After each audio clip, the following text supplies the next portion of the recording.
Christmas story is one, if not the most well-known story in the entire Bible. The Christmas story is, without question, the most beloved story in the entire Bible. Old Testament, New Testament, the Christmas story is incredibly well beloved by all people. In fact, you do not have to be a Christian. This is one of the few stories you do not have to be a Christian to even know. And I can prove it to you. Drive by someone's house, you see a nativity scene. Go to a department store, you see a nativity scene. If you stand in front of that nativity scene long enough, especially at, say, a department store, and a stranger walks by, you can say, do you go to church? The person may say, 50-50 chance, may say, no, I don't. In which case you can say, well, help me out here. Who is that guy there with the beard, the statue? Who is that? What are they going to say? They're going to say Joseph. And if you say, who's the pretty woman with the veil around who is always looking like she's doing something absolutely perfectly, who is that? That loving mother. Who is it? Mary. Some, not everyone, will say, and that angel up there. If you ask, what's the angel's name? You know? Gabriel. Not as many people. What about those three questionable guys in the back with big staffs? Not dressed up as kings with the with staffs? Not the wise men, the shepherds. And then the other ones that are dressed up are the wise men. Okay? So we're pretty good. Most people know that. But everyone would know if you said, who's that cute little baby in the manger? Is who? Jesus. Exactly. Everybody knows this story. That's a good thing. As a pastor, I would never complain about people knowing biblical stories, but there is a danger. You know what the danger is? When we know a story so well, or we think we know a story so well, it becomes safe. And it becomes rather predictable. And we say, oh yeah, I know this story. I don't need to study it anymore. For instance, when I was a young person, I did not go to church as often as perhaps I should have. For instance, I did not get confirmed, some of you know, until I was 21 or 22 years old. Because my family did not make it a priority to be at church on our Thursday nights. So instead, when I went to college, I didn't know a host of biblical stories, but I knew a couple, including the Christmas story. I went to college, I learned a host of other stories, it was wonderful, but then the time came when all of a sudden, I learned the Christmas story in a new way.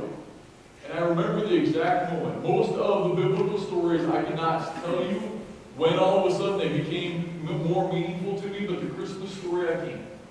I was 21 years old, and I had gone to Jerusalem. Jerusalem is, of course, in Israel.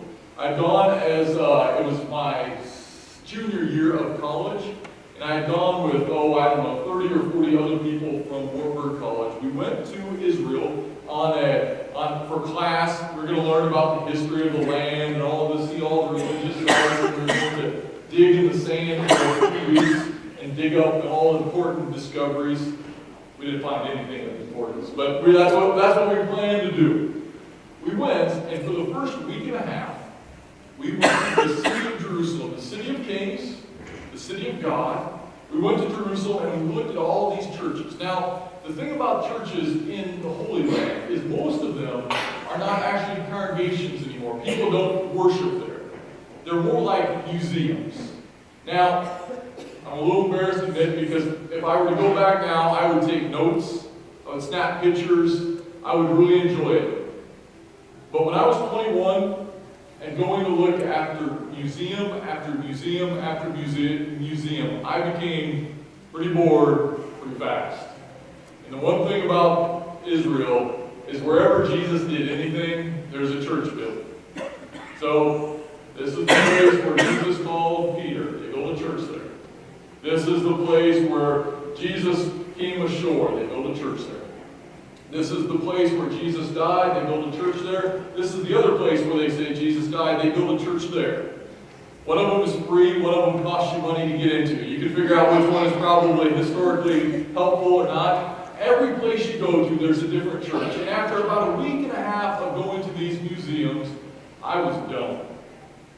You seen one, you seen them all. They're all big, cathedral-like places, high ceilings, beautifully kept, ornate, really decorated, gaudy, pictures all over the place, artwork from all sorts of decades. If you like history, it's wonderful, but after a while, it's a little much. And so, at the end of the trip, our professor said we have one more church to go to, and the future pastor, I gotta go to another church. And I really just wanted to stay on the bus and play 500 in the back seat with my buddies. That's what we were doing. Instead, we went to Bethlehem, the church where Jesus was born. I should have known right away. To get to Bethlehem and Jerusalem, they're 12 miles apart, but they are worlds apart. Jerusalem is the city of God. Bethlehem is a truck stop on the way to somewhere more important. Jerusalem is rich. Jerusalem is the center of enterprise, and certainly in Israel at least. Bethlehem is dirty and run down. You could not be, they may be miles apart, but they are worlds apart. And to get from Jerusalem to Bethlehem, you go through there's literally a wall that separates them, and you pass through, and all of a sudden you stop outside of Jerusalem, and somebody gets on board and checks, looks around, and lets you come in. And then when you get to the other side, somebody climbs onto the bus, and it's usually a couple of guys that are about 18 years old carrying M16s, and you get your information out, and you flash your information, and you go on to Bethlehem. All of a sudden I knew, this is different. We pulled up to the Church of the Nativity. Remember, seeing one church, seeing them all, right? Get outside, and all of a sudden you see bullet holes along this church. And I'm thinking, this doesn't feel super safe to me. In Jerusalem, it was didn't feel safe to me in Bethlehem. You walk inside, and I can only describe it in this way. Imagine if you walked in through those doors over there.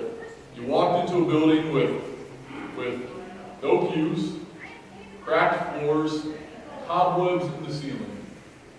I walked in and I thought, are you kidding me? Did the bus stop at the wrong place? Because this place, this is dirty. This is run down. Looking around, and everyone is kind of going up to the front, so when in Bethlehem, do what the Bethlehemites are doing, whatever that term would be, so we walked to the front. I walked to the front, and all of a sudden, in the gathering spot there's about 200-300 people getting ready to see this most holy sight, and we're all pressing together. I don't know about you, but I'm a person who likes my space. So when we shake hands, you'll notice how I often greet you like this. One is because I'm being warm and welcoming, and two, I like to keep people about this far. My wife and my kids get to come closer, but otherwise I kind of like a little distance. Some of you are like that. It's nothing right. Now all of a sudden, everybody's up shoulder to shoulder, just standing there. This is the Middle East. It's 102 degrees in the shade. Can you imagine what a church with no air conditioning, no breeze, 102, 200 to 300 people surrounding you?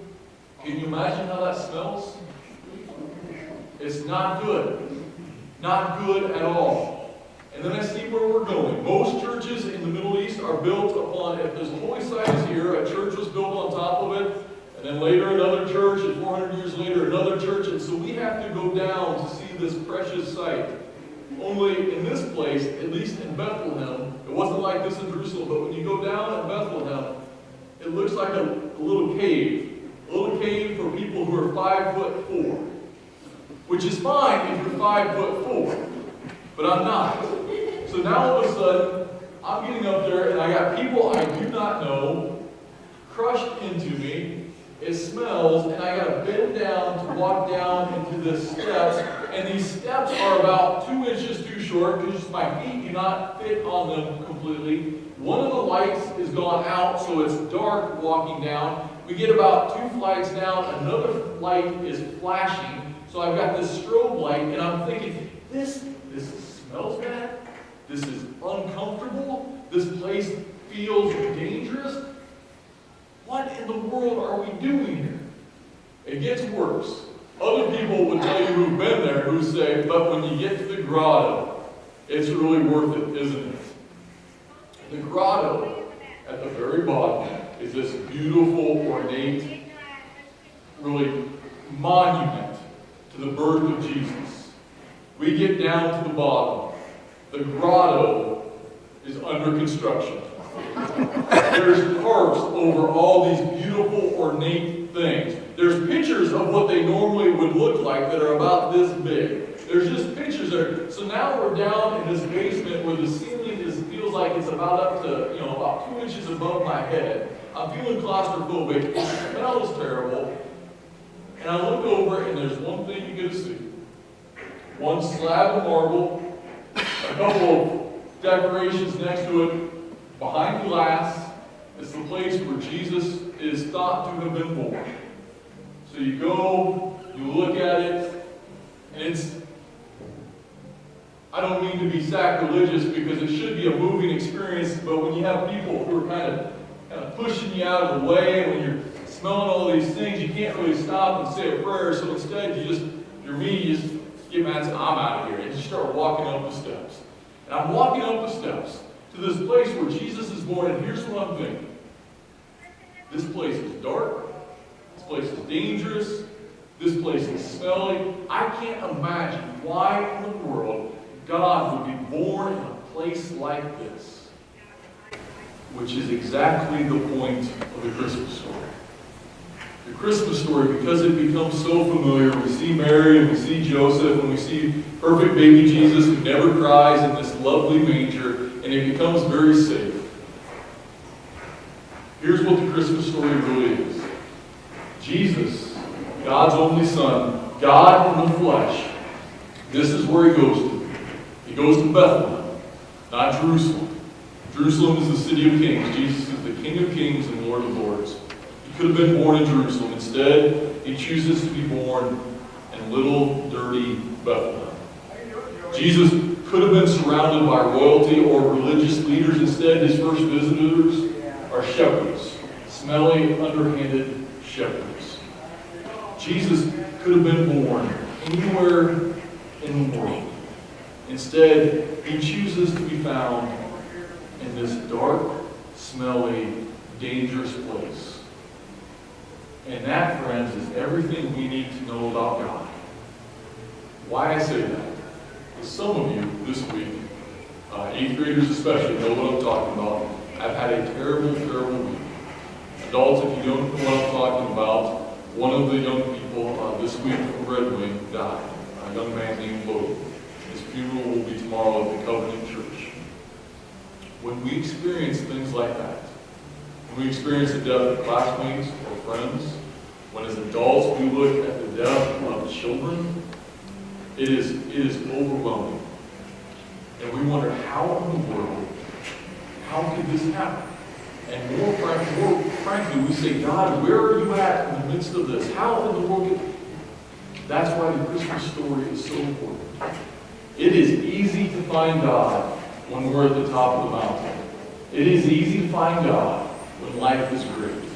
The reason why Jesus was born where he was born is because God has chosen to be found in those places in life when life feels really dark. When there's no light to be found, Jesus says, that's my place. That's what I'm going to show. Jesus has chosen to be found in the places when life is so difficult, it actually smells bad. Jesus has been chosen to be found in those places when life feels a little bit dangerous and we feel all alone. That's where Jesus says, you know what? That's where I want to be born. So that people like you, and me can say, this is where God can be found. The promise of God in Jesus Christ for all of them is that he is with you in good times and in bad, life and in death. That's what the Christmas story is all about.